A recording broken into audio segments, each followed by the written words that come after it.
तो एपिसोड 559 की स्टार्टिंग में हम देखते हैं और लोग बोल रहे होते हैं, देखो नोआ दूसरी तरफ जा रही है।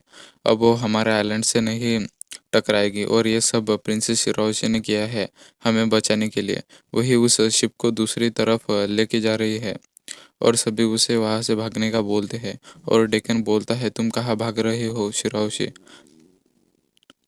तुम कहाँ भाग रहे हो शिरोशी? तुम्हारे जाने के लिए यहाँ कोई जगह नहीं है जहाँ से तुम मुझसे भाग सको। और शिरोशी बोलती है, मुझे नोआ को समुद्र में लेके जाना होगा ताकि मैं फिशमैन आइलैंड को बचा सकूं और आइलैंड के बबल को टूटने से बचा सकूं। पर बाहर जाने का रास्ता वहां से दूर था और उस आइलैंड के लोग बोलते हैं, क्या हम प्रिंसेस को बचाने के लिए कुछ नहीं कर सकते? आ- आखिर उसने हमें बचाने के लिए अपनी जान जोखिम में डाल दी। और वो बोलते हैं, डेकन तुम शिरोशी का पीछा छोड़ दो। और वो बोलते हैं डेक्कन के साथ साथ अब हॉर्डी भी उस शिप पर चला गया है। तो लूफी को बोलता है कि फिशमैन पानी के अंदर बहुत स्ट्रांग होते हैं। और लूफी बोलता है, ठीक है, मैं ध्यान रखूंगा। और संजी उसे अपनी किक से शिप की तरफ भेज देता है और लूफी उस शिप के चेन तक पहुंच जाता है और उसे हॉर्डी भी दिख जाता है। और सभी आइलैंड के लोग उस चेन को पकड़ लेते हैं ताकि वो नोआ की स्पीड स्लो कर सके, ताकि प्रिंसेस भाग सके। और हर्डी बोलता है, आखिर ये घटिया आइडिया किसका है? क्या ये पागल हो गए हैं? उन्होंने कितना भी खींचने का ट्राई किया पर ये शिप एक सेंटीमीटर भी नहीं हिलेगी। और हर्डी उन लोगों पर शारकारों से हमला करता है और वो बोलता है, तुम ही बेवकूफ़ फिशमैन की वजह से इंसान सोचते हैं कि अ, हम इन्हें यूज़ कर सकते हैं अपने कामों के लिए। और वो सभी को मारने लगता है और वो बोलता है, तुम फिशमैन के नाम पर धब्बा हो और तुम जैसे फिशमैन को मर जाना चाहिए। और वो हंसने लगता है और लूफी हॉर्डी पर चिल्लाने लगता है और शिरोशी रोने लगती है और शिरोशी ryugu पैलेस की तरफ जाने लगती है और वो वहां से समुद्र में चली जाते हैं। और नोआ भी पानी में आ जाते हैं और लूफी उस कोरल की मदद से बबल तैयार करता है और वो स्विम भी नहीं कर पाता। तभी हॉर्डी अचानक से उसके पीछे से आ जाता है और वो लूफी को बोलता है, जमीन पर तुम बहुत ताकतवर थे पर समुद्र में तुम इंसानों का, हम फिशमैन से कोई मुकाबला नहीं है।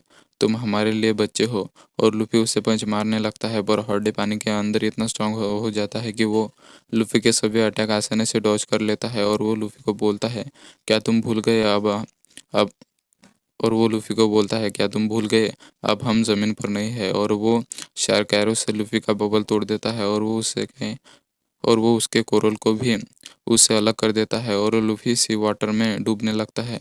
और हमारा डेविल फ्रूट अब तुम्हारे कोई काम का नहीं है। तुम एक घटिया प्रजाति हो जो पानी में सांस भी नहीं ले सकती और तुम कभी भी एक समुंदर पर राज नहीं कर सकते। और वो लूफी पर अपने हथियार से हमला करता है ताकि वो उसे मार सके। पर तभी फुकाबुशी वहां आ जाता है जो उस हथियार को दूर फेंक देता है और लूफी को बचा लेता है। और लूफी भी होश में आ जाता है और हॉर्डी लूफी से बोलता है, मैं तुम्हें इतने आसानी से जाने नहीं दूंगा। और वो अपनी स्वॉर्ड निकल लेता है और शिराओ अभी भी भाग रहे होते हैं और वो बोलते हैं, मुझे अपने किंगडम को बचाने के लिए इस शिप को आइलैंड से दूर लेके जाना होगा। और डेक्कन हंसने लगता है और वो बोलता है शिराओशी और वो शिराओशी से पूछता है कि वो शिराओशी को पूछता है, तुम्हें बाहर आकर कैसा लगता है? आखिर तुम 10 सालों से उस टावर में कैद थे और अब तुम मरने वाली हो। अगर तुम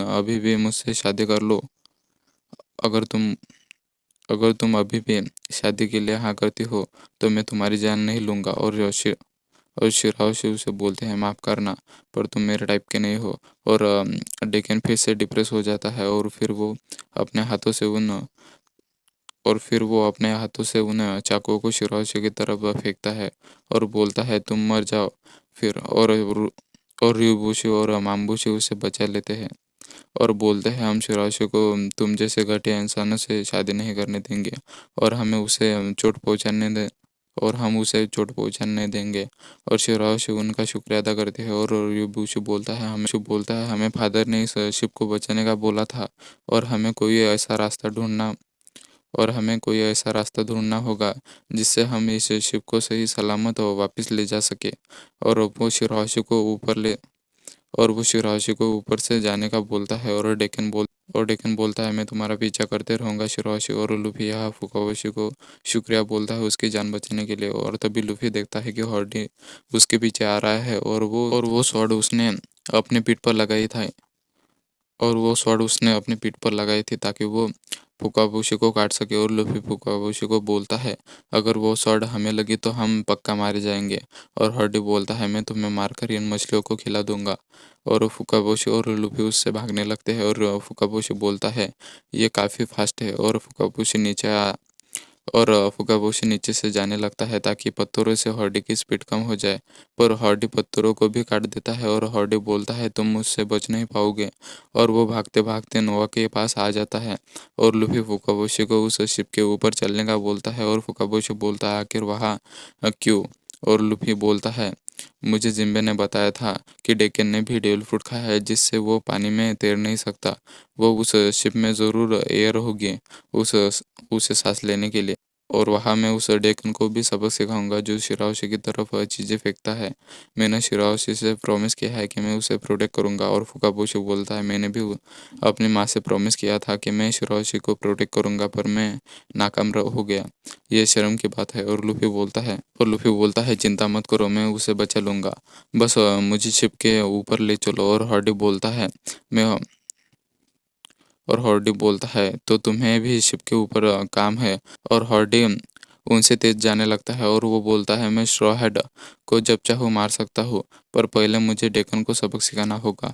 और लूफी फुकाबुशी को बोलता है, तुम रुक क्यों गए, चलो उसके पीछे। और फुकाबुशी बोलता है, जरूरी है हॉर्डी की कोई चाल होगी। और लूफी बोलता है, तो अब हम क्या करें?